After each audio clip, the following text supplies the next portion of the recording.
Alrighty, how's it going, guys? Welcome to a trade recap for Euro Dollar during the London session on Thursday, the 28th of July 2022. So I actually took two trades. One was a loss and one was a very, very tidy winner. So yeah, we'll just break these down.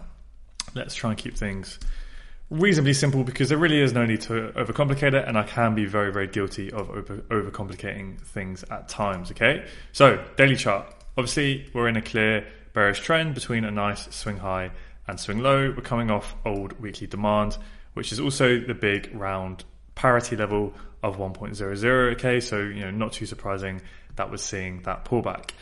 All of these candles here broke the prior candle's low. Okay, so that means that this is all one movement down. There is technically no daily structure here, right? These are not highs, these are not fractal highs in which we can have a bullish chock because this is all part of the down movement. Okay, so technically price is trading between this fractal high and this fractal low. Okay, we've pulled back, haven't quite come up to the EQ of the leg. We know we don't have to, so we can roll over at any time, but there is also the possibility that we could have a bit more of a complex pullback up towards those premium levels of supply, right? Now, 4-hour swing structure is a little bit smaller, so this was actually the daily swing high all the way up here, so that's that one daily leg. But for me, this is that larger 4-hour swing leg. So just going to zoom in a little bit into here. So we obviously swept liquidity, came into that major level, had a nice big rejection, and then had quite a bullish move to the upside. Okay, we've pretty much hit the EQ. For me, it's not an exact science. It's just kind of a rough guide as to where premium discount is, as to where things are maybe well priced or not, right? I'm not viewing it as like a price has to tap this for then a lower high to form, right? It's just a rough guideline just to kind of help with it, right? So the internal structure shifted bullish on the 4-hour chart when we got this clear IBOS here to the upside, where supply obviously failed and demand started to take control on the 4-hour chart. So this is why these old levels of supply typically just become reaction points for pullbacks. Okay, to then pull back into demand and facilitate those higher movements, right? So the internal structure was bullish, so that facilitates the overall swing leg, right? The 4-hour swing pullback. So what is the confirmation that we look for a strong signal that the swing pullback is now finished on the 4-hour chart and the next swing run is to the downside? We look for a bearish IBOS, right, which we got here. So again, internal structure shifts bullish, we wait for that 4-hour bearish internal breaker structure to the downside, and then we can expect these internal ranges to hold until it takes out the weak swing low. Okay, now we haven't mitigated any sort of significant level of supply here. We obviously have, we had this level here, which was kind of decent, but we did just spike above that high. If you put on horizontal level there, we can see we spiked it. So do we have to, again, reject a significant level of supply to form a swing lower high? No, it's higher probability if we do, but no, we don't have to, especially when we sweep liquidity, start to break structure to the downside, right? Come into that supply that caused that, we can get those movements. But it is definitely a lot higher probability if it does mitigate those levels. So that's something you do have to, always have in the back of your mind. Okay, now, I can already feel myself talking about too many variables, and all of these things are very much valid, but I kind of want to just make these trade recaps and session recaps sometimes just a little bit punchier and just really kind of give you, what is, we can keep things simple here, right? We know the 4 hours bearish, the day is bearish. We think we've had a swing pullback. We're looking for that move to the downside. Okay, we've had a potential internal breaker structure here. So then what do we expect? We would expect those internal ranges, those internal bearish structures to hold until we take out that low. Why? Because this becomes a strong internal high because it took out that internal low. So every time we then get another bearish IBOS, that's a strong high, right? That then becomes a strong high, and that's why we can keep following those ranges. Obviously, eventually, if that may fail, right? Imagine if this doesn't break the low and then we get a bullish IBOS. Okay, well then this becomes weak, and then we can follow this, right? You guys know that. Okay, now the reason why you may have heard me say potential IBOS here, it's just one other scenario I had in my mind, which was you'll see on my pre-session analysis, was I am viewing this as the internal structure, and I am viewing that as a bearish break. And my main scenario that I'm working with, like my main most likely case, is that this is going to continue, right? That's what I'm working with. But I'm also aware of the fact that this could be that one big leg up, right? This is more just of a little pullback. It wasn't that significant. And this could just be, especially with kind of how corrective it is, just that pullback to then continue that next leg up higher, right? That's the bullish case. I'm always trying to think, like, what is the bearish case and what's the bullish case, right? Especially when you see kind of that's quite impulsive. This is pretty damn corrective overall. Like when it initially tried to break and close below it, it took, 2 attempts, failed, both swept below, and then finally we just about got the close, but is there even really much commitment to that? Not really. Then it pulls back. Then we come down, failed to close below that low, right? It's a lot of kind of sweeps and retraces. It shows a lot of demand stepping in. And obviously a lot of momentum there with FOMC. Okay, so, when you look at it that way, especially when you kind of hide the analysis for a minute, that looks like quite a big bullish impulse up, a corrective pullback. And now it does look like we're building all of this liquidity here, right, to potentially continue higher. Okay, so, that bullish case is kind of looking a lot more likely now, right? So if you kind of have all these conflicting biases, right, the beauty, or at least the way I view it, the beauty of being sort of a session trader, that intraday trader, is that I only need to catch a 10, 20, 30 pip move to make an incredible return, right? So this is kind of why I say in my markup, it's all about the higher time frame. So regardless of whether, this is the bearish high boss and price comes into here and we end up getting that, big, larger move that takes out this high, I don't really care. It's not super important for me because I'm only trying to capture, like I said, that 10 to 30 pip move. So what I care about is this 4-hour POI likely going to give me at least that, if not more? Like, is it going to give me not only a big reaction, but also, if this is going to be that 4-hour move here, although I'm not necessarily going to hold like my full volume to capture that move, what it also gives me is it gives me more confidence to potentially enter short from here with less confluence on the lower time frames. So if price comes into here and let's say the M15 swing structure is still bullish, the internal structure is still bullish, maybe, in other scenarios when we would wait for an M15 bearish chop first, or we'd wait for a bearish M15 IBOS before trading against M15. Well, because of how much I like this 4-hour POI and because of how strong it is, based on all of the analysis we've gone through, now maybe I don't need to see as much lower time frame confluence on the M15 or even the M1 because I have a high conviction in this POI. So hopefully that makes sense because regardless of whether, like I said, this ends up being that move, I don't really care. It's just I know that there's good potential that it could be. This is a strong POI, right? It flipped this level here, right? Price came into this demand, failed to put in a higher high, moved to the downside, swept liquidity, right? Really, it's the last unmitigated supply level here, right? These are all mitigated. So this becomes a very high conviction place for me to want to look for sales, okay? Even just to capture a little bit of a reaction from there, right? So kind of hopefully, I've kind of made my point clear from that. So M15, obviously pre-OFMC, New York yesterday, we came into that 4-hour demand, essentially sweeping these big equal lows and then had that big aggressive break of structure there to the upside. So the M15 then switched bullish with that FOMC news after that 4-hour supply. So again, kind of feeding into that thesis that potentially that bullish case, where if we zoom out on the 4-hour chart, you can see maybe this is that big 4-hour bullish leg, corrective pullback into that 4-hour demand, and now the M15 has switched bullish to potentially, have the continuation of that move. That's one scenario. I don't know, it's hard to tell. I have no idea, but I'm open to both. Or the other scenario is this was the 4-hour structure, right? We switched bearish from the 4-hour internal structure there with that dotted line. Now we've just come up into this strong high, right? And now potentially we're going to roll over. I have no idea, but they're the two scenarios. Cool. So M15 for me is bullish. Now, whether you regard this as enough to be a swing pullback or just internal structure for you, it's up to you. If you pip rules, and it either is or it isn't. If you use discretion like me, then, again, like it doesn't massively matter. If you have a good reading of structure and you have a good understanding of multi-time frame analysis, like the reason why it doesn't really matter is because let's say you just count this as internal structure and that wasn't your swing high. Well, okay, if we break up here, then yes, this becomes your internal low.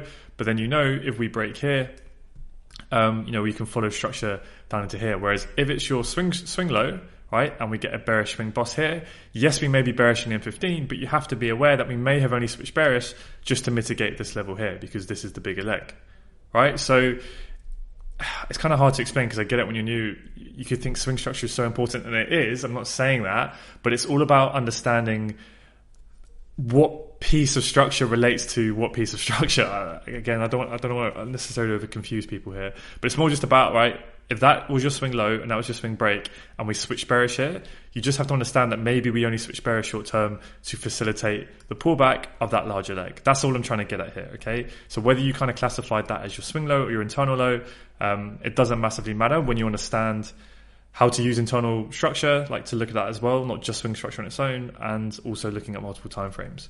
Okay, but anyway, forget about that if I've kind of lost you there. This for me is decent swing structure, especially the way it formed, right? Nice sweep liquidity, aggressive retrace, decent pullback relative to recent price action. So I was happy to call that my swing high, okay? Now, again, kind of want to just reset, come back to the 4 hour chart, and let's keep things nice and simple, right? And this is kind of how I could do more of a 5 minute recap, and maybe I should do them more short, but I feel like it's important to go in. We have a swing breaker structure. We're looking for that swing pullback, okay? How does the swing, what confirmation do we look for a swing pullback to finish? We look for a bearish IBOS. Potentially we now have that. We've come up into the strong 4 hour internal high. This is the unmitigated supply. So decent probability that that could be the movement to come down, but where we're at, it could just be into here to continue higher, okay? So that's literally what I'm looking at. M15 has switched bullish, but we're coming into this grey box, which is that 4 hour supply zone. So I'm very, very much interested in looking for shorts, even if it's just to play a bit of an M15 pullback, right? This is the move I'm personally just looking to capitalize for the session, okay? But I have high conviction in this 4 hour POI because of those, the analysis we've all just gone through. So how can we refine the 4 hour POI? Well, we can look for M15 supply zones within it. So we have this zone here, and we have this zone here, which I've drawn here, right, from the unmitigated pivot. Okay, now if we look at that higher one, that unmitigated pivot, the range you can see I've drawn here from the low to the high has already been mitigated. So there's less of a probability that price is going to want to necessarily come back up here, but I'm still wary of it. More so what I pay attention to with regards to the range being mitigated is that it increases the probability of this zone playing out, right? Because prices come down, it's filled up those orders from this supply here, and then continue down. Okay, it's also swept liquidity. It has structural inducement here, right? Because we have a low, a high, and a low. So now we know there's going to be decent liquidity, buy-side liquidity above that high, right? So this becomes a very decent M15 supply zone, right? Very, very good probability. Now, we already had a bit of a kind of volatile spike into there, sort of the end of the Asian session. So at this point, price action on like the immediate price action in M15 is pretty messy. So that's why I didn't really have a lot to say on my M15 pre-session analysis, because it's all about the 4 hour POI, right? This is what I'm looking for. But knowing kind of what confirmation you're going to look for, you know, at this point I don't really know, and it depends on how price is going to look here, how price is going to look when it gets there. Okay, so there's about 3 or 4 different scenarios I could draw, but there's no point in me trying to explain all of that and explain all of those different scenarios that could happen in a little text bubble, right, before the pre-session analysis. And that's why all I can do is point out the facts to you. This is a strong 4 hour POI where that 4 hour internal high could likely continue. The M15 is bullish, right, but these are decent M15 POIs. All I can give you is the facts. The confirmations you want to see is going to be down to you, your plan, and also obviously how price looks when it gets there, right? So let's kind of fast forward this a little bit as we kind of come into Frankfurt. So at this point, what happens? We come in, we do just get a break and close above that high. So we do now have a boss, which means this becomes our swing low. Or for some of you, that may just be an internal low, but this either way becomes a decent M15 demand zone that we need to be wary of. And then we also have this M15 demand here as well. I just included that wick just to be a little bit more accurate. Okay, you've got a bit of a chain coming here as well, right? Cool. Now, the other thing I really want to point out is, what does this look like, right? When you have nice big build-up of liquidity like here, and prices coming up into that POI, it looks like our classic entry model. So if we were to get this movement, rejection into the POI and aggressive retrace, right, what is that going to be? That's going to be the entry model we look for. Sweep, V-shape, breaker structure to the downside, and then potential continuation, okay? So let's jump down to the M1. All right, so at this point, I've gone in and I've also refined some M1 POIs within this M15 POI. Sometimes I forget to do this, but you know, it's something that can give you a lot of conviction when you're looking in here, okay? So this is the first level I had, which is, this isn't that great, right? It's kind of just a bit of a random POI in the middle of the leg, a bit of a pullback, and then a breaker structure there. Like, yes, it flips these wicks, but nothing that significant. It does have inducement actually, which is decent, but it's not like it's not the most high probability of zones, whereas this is the extreme. It's always going to be better, right? The peak of this sweep and that leg there. So this is ideally the place we want to be shorting from if this M15 POI is going to be holding. So at this point, we break structure to the upside with a lot of momentum. There's not too much going on. Remember, at a bare minimum, I need an M1 chock. So this is like literally all I'm going to be waiting for before I'm even going to consider getting short personally with an M1 CE. So price comes down into here and then it pushes up. Okay, so now at this point, Where's the nearest, or sorry, the most recent fractal low? It's this pullback here, right? So that becomes our choke level here. Now, moving with a decent amount of momentum. So what time is this? This is just after Frankfurt Open, and we're coming into these POIs. So let's see what happens next. Okay, so this POI is starting to hold, okay, but obviously we have, you know, the M1 still somewhat bullish. Also, this here is like a pretty clean and strong piece of structure on the M1, right? Probably like an M5 move as well. That's quite a strong low. We've had a pretty convincing close up above it as well. So at this point, I wasn't really too keen to want to look to get short from this, but I do really like the higher time frames, okay, in terms of looking for short. Now, at this point, right, we clearly smashed through demand. We clearly have a choke, but ideally, you kind of want to see price close below this low, right? You want to see a clear M1 break of structure. Like if we can get a clear break below there, then looking for the short from here, like is a lot higher probability because this is going to be that strong M1 swing high, right? Now, it does cause the demand here to fail, which is decent, but we don't, if you see now, next candle, right? And we start to get that aggressive back move to the upside. So I was quite hesitant with this, looking to get short. I didn't like that it swept that low. I didn't like that we didn't get a true break of structure below here because we didn't get a candle body close. So very likely this is weak. But because of the higher time frames, because it was session open, I knew in the back of my mind it probably wasn't the highest probability in terms of the M1 entry model. For the reasons I've just explained, I don't want to kind of keep repeating myself. But you know what? Because of higher time frames, I was then happy to kind of take the risk. And this is what I mean about like when you have high conviction on the higher time frames, or you just really like the area of value with the session timing, demand had failed. I'm happy to sometimes, just look to get in, right? When risk to reward is on my side, etc., etc. So also didn't like the way that these highs formed, right? It's quite corrective here. I mean, yes, it did sweep these highs here. That I would count as a liquidity sweep, but really it was a strong close above, right? So that structure is still intact. And that's why this is a weak high, failed to cause a close below. So it's still not great, right? But I was happy to hit it. No inducement in the leg either. These highs don't really sweep any liquidity. So to be honest, I'm not really too surprised that, I was used for liquidity in this instance, but it is what it is. And then got stopped out there. Okay, cool. Not to worry. Don't cry about it. Get on with it. It is what it is. Not the worst area in the world to be trading short from, okay? Now, reset, okay? Or whenever that happens, or anyway, you should always be looking at the M15. So what's going on here on the M15 at this point? Well, we're pushing up higher into the zone, but this zone is still held. It's still a high probability POI like we like, and we're coming into the very extreme of it where we know we have that M1 zone. We did have a bit of a fractal pullback here, okay? So we had that movement there. So ideally, it would be nice to see if we could get an M15 bearish chalk. That's definitely something, I'm thinking about, right? So drop that down to the M1, and what do we have? Okay. So at this point, we just built some more highs. We then push up these highs, and we're having an aggressive move into here. So let's see what happens next. Okay, boom. That is one 1 minute candle, and that is a big move, right? To happen in 1 minute. Like an 8-pip move on euro dollar when session opens kicking in. That shows me big money is stepping in. There is a clear, overwhelming imbalance between supply and demand, right? But what do I need at a bare minimum to consider an entry? I need a chock on my time frame, and ideally, I want to see demand fail, right? Because demand is clearly in control, right? So this is how I have my chart mapped, right? So then we come into here. Now we have the chock, okay? But not only do we have a chock, we have a nice close below. Demand has clearly failed, okay? So at this point, right, before we play any more forwards, kind of what are the things I'm thinking about? Well, M15 POI has been hit. We've come into the extreme, but I absolutely love this reaction. Like this is big movement, okay? In terms of POIs, you've got two POIs. You've got the extreme here, right? That's always going to be a decent POI. And then you've got the flip.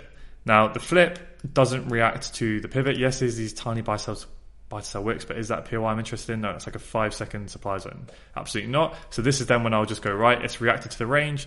That's a clear flip to trade from, okay? Now, I'll talk about that in a minute. So these essentially are, I'm just going to draw it on from the low of the reaction, right, to the top of the reaction. So there are two POIs I want to look to get involved with. We've had the demand fail. We've had the chock. Here's two levels I want to get involved with.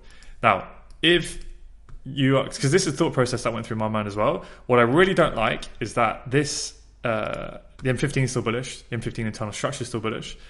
This is the M15 fractal low. We haven't had an M15 chock yet. We're coming right into this strong low, so do I want to trade against it? There will be times in which I don't, and there will be times in which I do. And that's why, every single piece of price action is unique in terms of how all of the pieces of the puzzle line up that day. And that's why, I don't want to go on a rant here about this, but, we can give you the entry model, we can give you the same framework, and we can give you the plan, and you can understand the logic on paper, but because every scenario is so different, it's very hard to always say exactly when I will wait for certain things to happen. Okay, there are certain minimum criteria that I have that you guys will know, like i.e. for my entry, I always need to see an M1 chock at first, at minimum, right? From when I'm playing that initial reversal, I need to see this no matter what. Like, there are things that are always in my plan, but when I'll wait for an M15 chock, or when I'll wait for that low to go, or when I'll wait for the M15 IBOS, they're things that I don't have as minimum criteria in my plan, because every scenario will be different.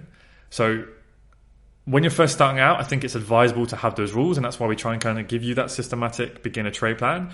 But just trying to explain to you why I personally don't have them anymore, because I want to be able to make those decisions based on how everything is lining up. Now, in this instance, it's all about why we spent so long talking about the 4-hour and talking about the M15, right? If we go back to it, this is why I like having my multi-chart layout as well when I'm in the live market. I have 4 charts. I have my 4-hour up here, I have my M5 here, my M15 down here, I have my M1 here. So I'm always looking at the pieces of the puzzle, and this whole picture is just staring at me the whole time. And what I'm seeing is this. I'm thinking, if we come into a very decent level, at least even if we come into this movement here, that's decent, but I'm expecting potentially we could get that, right? And I'm only looking to capture a reaction from here. So that's why I have such high conviction at this point, and I'm happy to get involved. M15 again, we're essentially at the top of this larger range. Right, we've come into this mitigated level. We've built all of this liquidity. Right, I've seen this move happen countless times over the years. Right, and I'm basically anticipating we're going to get that movement there. And even if we don't go on to break structure, I know I can just trade down into here. But ideally, this low is what I'm targeting.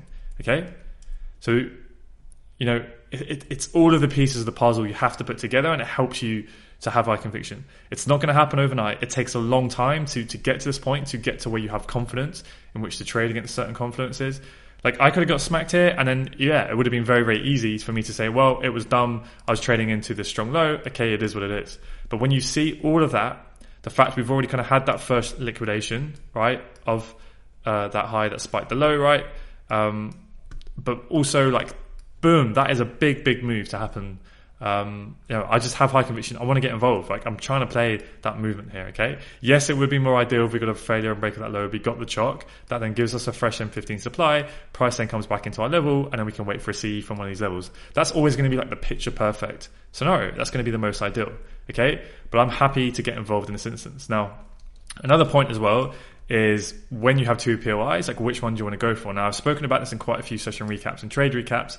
It's kind of one of those things that's hard to put a mechanical rule on it. But when I have a decisional, what I like to do is get tagged in almost straight away, and then that movement. Because then basically how I'm viewing it is that's one leg, okay? And I've kind of got in straight away as part of this leg, right? So then if price then has the pullback, I can already remove my risk, and then I can wait for like a CE from one of these levels. So basically what I'm trying to say is I want to get tagged in straight away. So I'm basically getting in as part of that move. Whereas if price had done this, right, and then broken structure and come down, and obviously it didn't mitigate this flip, it didn't tag me in. Okay, now I'm not going to leave my order here. That's when I'm going to wait for price to come back up and show me which one it wants to reject. Or maybe it doesn't do that, right, and it just smashes through here. Okay, and then I take the extreme. Or this is when you could leave your limit on the extreme, right, because that's the place that has to hold. But in terms of the decisional, I pretty much want to get, most times, right, like a scenario like this, I want to get tagged in pretty quickly, right? So then otherwise I don't get stopped out. I hope that point kind of makes sense. Okay? So yeah, once we had this is where I'm looking to get involved here, right?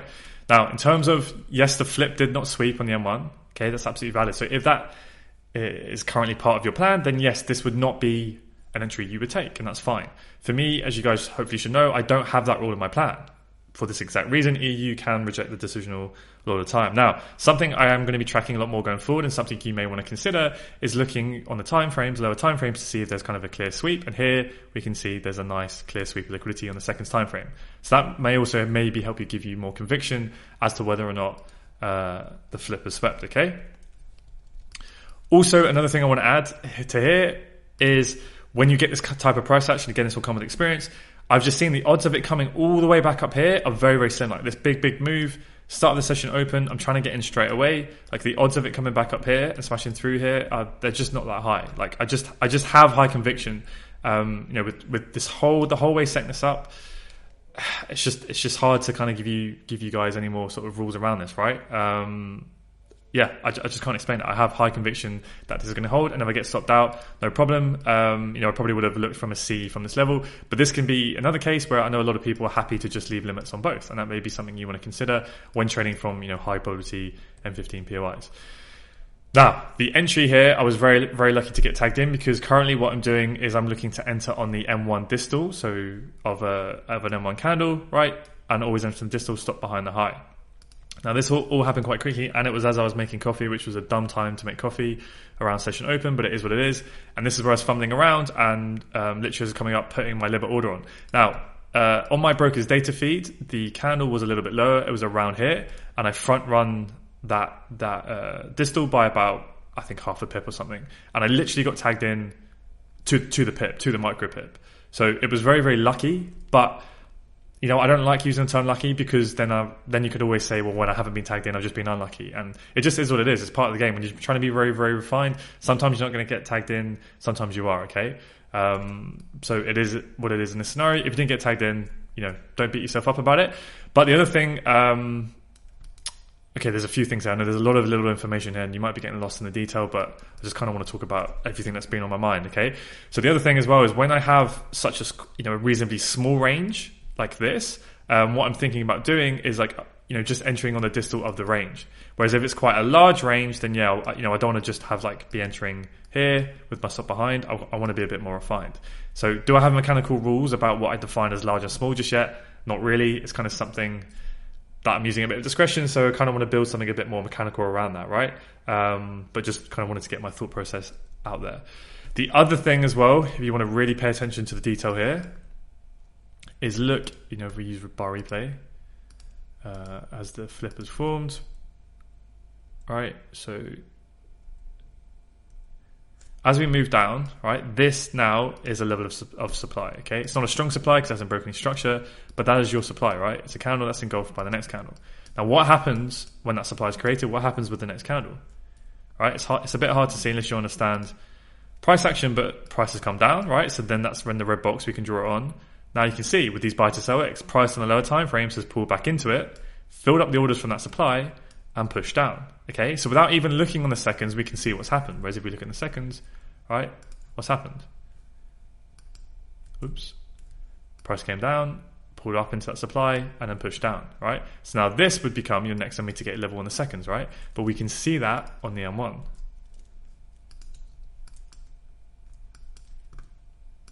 Okay, and then you can see, okay, well, maybe this is mitigated with that wick, and then you can draw your zone or your entry POI, right, from this level here, if you want to be super, super refined. Now, is this always going to work? No, sometimes price can literally just come up and mitigate remaining orders within here anyway, which is why I don't personally like trying to be super, super refined like this. But you can see if we play price forward now, right, it tagged there, and that's what it rejected, because it's essentially that seconds time frame. So, yeah. This is the information. This is the way they read the market. This is sort of the factual confluence I'm seeing. How you want to incorporate that into your trading is up to you. What I would advise for the majority of you is just be less refined, right? I mean, this is super refined anyway, right? We're trading literally on the M1. And I would just say take the range like that, especially when it's not a massive reaction. Just take that, enter on the distal, right? Especially when we're trying to catch that M15 move. It's only a 3.5, depending how much buffer you want to give it. So you might want to give it 4 pips, right? That's decent. Even just down to that nearest demand, which I would expect to fail anyway, which we can talk about in a bit. You nearly have 5R down here, right, towards 8R. Maybe you want to take the EQ. Okay, you wouldn't have been tagged in this instance, or maybe you want to take the 25%. It's up to you. But yeah, I would recommend for the majority of you, just take the distal and start kind of capturing more of these trades. So yeah, that's the way I had it. I had it drawn on the distal of the M1 POI on my broker's data feed, and I was very, very lucky to just get tagged in there.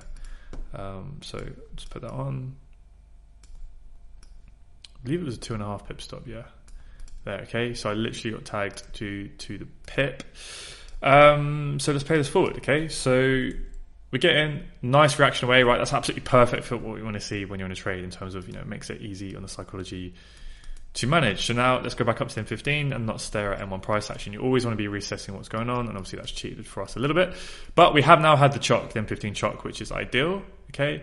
And that gives us also a fresh M15 POI that we can also be aware of, but it also can give you confidence for holding trades, because at this point, where I was, if we go back on the M1, right? And now I have this M15 POI, so it just gives me a bit more protection that price could come up into here and then continue that movement down, right? Which is decent. Now, in terms of targets, this one, it's always a little bit tricky if you don't have just a mechanical fixed star that you always stick to. I know personally I'm looking to take off the majority of my volume around 10R most of the times, but because of how much I like the higher time frames, and because I had decent conviction that this could be the move, right? I'm starting to change my mind a little bit now, but I still think that could be that decent move to come down, or even at least down into this 4-hour POI here. I really wanted to hold this a little bit longer and target this strong low down here, right? I did not see this as a strong POI that was holding, or just give a reaction into this level to then continue down, right? So I wanted to trade through this with full volume and target this level here. I did actually have it drawn like this, I think, during the session. So I was targeting just around that level there, okay? And that's what I wanted to go for. So it's all well and good saying that, especially when price is tanking like this. So I'm just going to play it forward, right? Yeah, so basically how I had my risk reward drawn on was targeting just down around here, okay? So thinking, yeah, this is easy, feeling very, very confident, right? Once we got the break of this level, I've then trailed my stop loss to break even, okay? So risk is removed, but I haven't partialed any volume, okay? So feeling very confident, okay. Now at this point, I'm thinking, oh shit, like I'm being greedy. Your brain starts playing all these games. You're thinking, I'm trading counter M15 trend. You start thinking of all the bullish scenarios, right? You start thinking, okay, well, actually, maybe this is just a move. We've come into this level. We've swept all of this liquidity. Like, I'm an idiot trying to hold all this volume and being too greedy. We're going to smash this and come to the upside, right? Just trying to, there's some of the games that my own mind plays, right? So this is where you just kind of have to stick to your guns, stick to the logic that you used.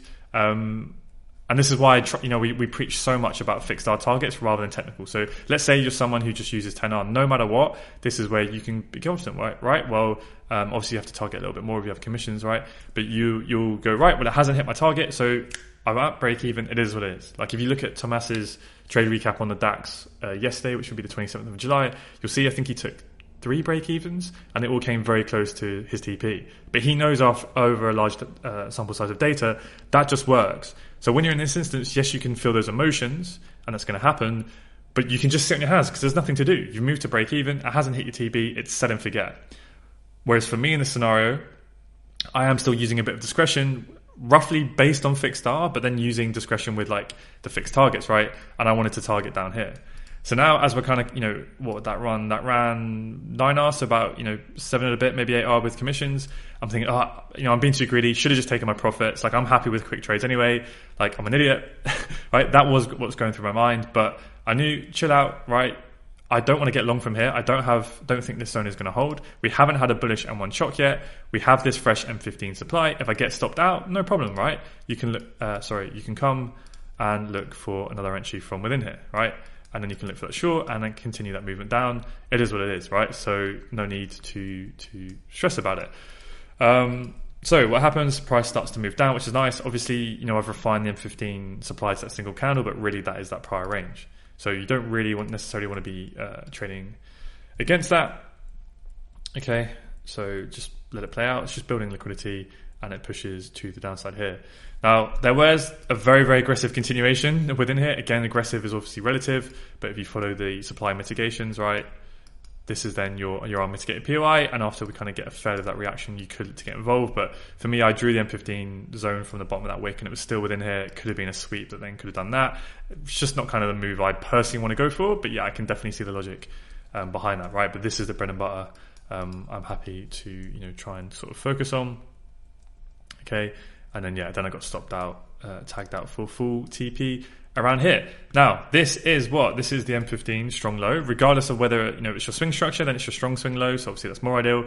But even if you just had that as an internal pullback, then it's a strong M15 internal low, right? And you can look for longs from within here. So I would have been happy to look for longs from within here, but I want to get in with an M1 entry kind of near here. I don't want to be trying to like buy up here. Why? Well, we've had a decent break of that internal low, right? We've had a big sweep liquidity, big aggressive retrace. So at this point, I'm more thinking, right, we're probably going to get a movement into these levels and then potentially switch bearish. Okay, so if I'm going to get in long, I kind of want to get in long down here. We're coming off 4 hour supply. I want to get in quickly in case that is just that internal pullback to dump down, okay? Because we've got all of these levels of supply up above. We also have an M15 buy to sell wick demand to supply flip here, right? So also, I paid my profit. For me, that's an amazing return. I'm super, super happy. Like, I can just chill now. Like I'm in no rush to kind of take sort of maybe more aggressive trades that you could be a bit more willing to try and get involved with when you haven't necessarily caught that trade. Okay, cool. So yeah, then price plays forward. There is no M1 chock either until way, way higher up because the chock line is all the way up here, right? Because all of these candles break the price candles low. So to be honest with you, I'm not even really watching this price action.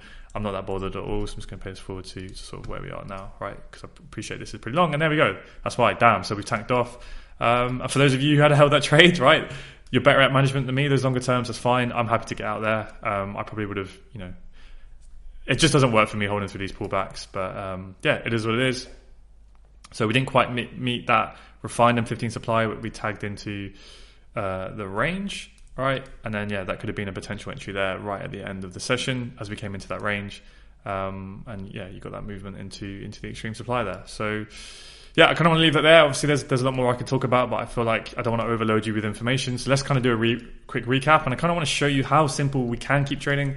We don't have to get lost too much in the detail, but I like to try and understand everything, but if we could keep things super simple. 4 hour and daily are heavily bearish overall, right? We're expecting that swing pullback is likely finished.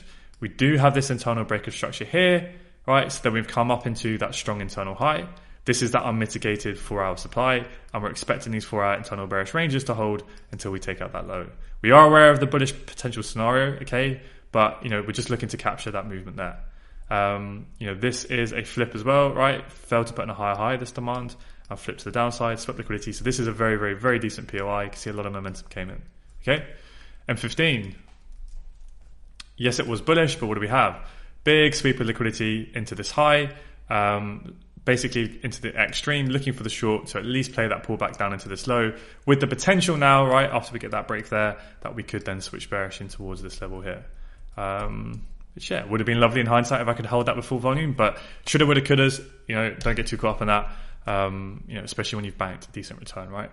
But yeah, for the guys who also looking at longs from within here, hopefully you can understand in which scenario, yes, this is a strong internal low or a swing low, depending on how you marked it, but look at the bigger picture, look at the nature of what's happened here. Big sweep liquidity, break of these lows here, right? Corrective pullback into that supply. This is a nice M15 entry as well, if any of you were looking at that, to then take that to the downside, right? And yeah, that's it. And an M1 entry model, yes, it's really, really not ideal trading short into all this. It isn't, right? And it was a doubt part of my mind. But because we had that sweep liquidity, we'd come into the extreme. And the size of that, this is when the moment I'm happy to put my foot on the gas and accept the risk here and look to get involved, okay? Cool, I'll leave that there. If you have any questions, as always, hit me up in the Discord and I'll be happy to help. Cheers, guys.